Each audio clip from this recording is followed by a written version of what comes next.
The Canadian province of Ontario has a population of more than 12.5 million. People there can spend their money on all the best things in life: food, wine, cars, homes, everything, except their own bodies. That's because private health care is outlawed in Ontario. Under their single-payer system, only the government can pay for medically necessary care. But that's okay, say some, because you shouldn't have to worry about money when you need health care. And that makes single-payer systems more compassionate and caring than the partial free market system in the United States.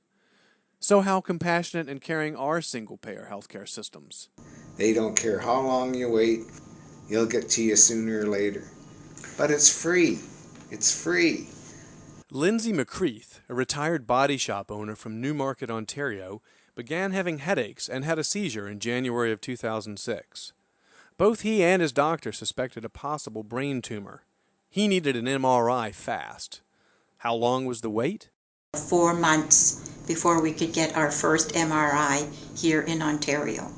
The McCreaths wanted to pay to get an MRI rather than wait 4 months for the government to provide one. However, Ontario Minister of Health George Smitherman is a staunch defender of a single-payer healthcare system and won't allow private payment for medical services. So in their hour of desperation, the McCreaths called private medical broker Rick Baker. Bear in mind, if you have a suspected brain tumor, it's really important you find out if in fact you do have a brain tumor, and beyond that it's very important to find out if it's malignant or if it's benign. They were waiting 4.5 months to get this an MRI.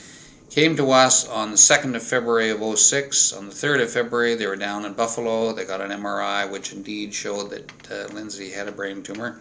He had a mass in his brain that was the size of a golf ball.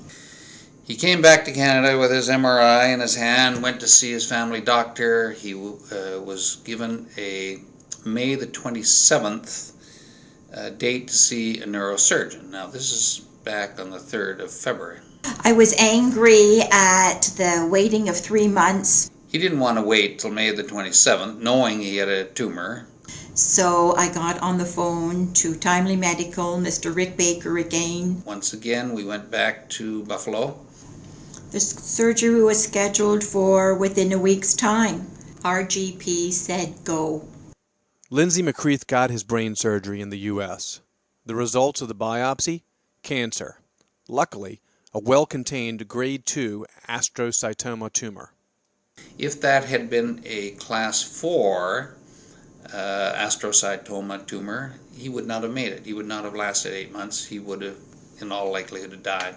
We compressed the whole process from the MRI to the consultation to the biopsy to the surgery in 4.5 weeks. Lindsay's doctor, family doctor of 35 years, Dr. McGee, estimated he might have waited as long as 8 months. My father passed away a few months before this happened, so we happened to have the money there. But if we hadn't, I would have put a mortgage on a home to go for the surgery across the border rather than wait 6-8 months, which is ridiculous when your life is threatened. You're desperate. You don't know where to turn. You need help and you can't find it anywhere. He found help for us. Mr. McCreath wants to get his money back. It cost him $28,000. He made an application to the government. He was turned down flat. They said, no, we can't give you your money back. You didn't ask us for permission to leave the country to have your surgery. He knew that the permission process often takes as long as getting the surgery in Canada to begin with, which has been estimated at 8 months. We're going to make an appeal and then an appeal of the appeal. We are putting the government of Ontario on notice that if they do not look favorably on Mr. McCreath's application for a repayment of his $28,000, we are going to take this as far as we have to get justice for our client, even if it means a Supreme Court lawsuit. In 2005, physician Jacques Chauly and patient George Zeliotis challenged Quebec's ban on private health insurance.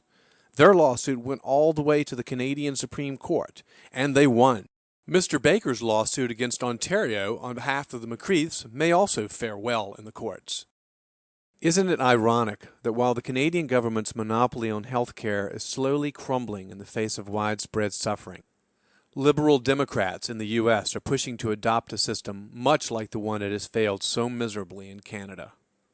Now, I understand that there is a movement afoot in the U.S. by in certain circles to try and duplicate the Canadian system in the U.S., trying to adopt a single payer system in the U.S. Then where will I send my clients? I'll have nowhere to send my clients. Your hospitals will be backed up. You people will be waiting 2 and 3 years for surgeries. I'll have nowhere to send Canadians.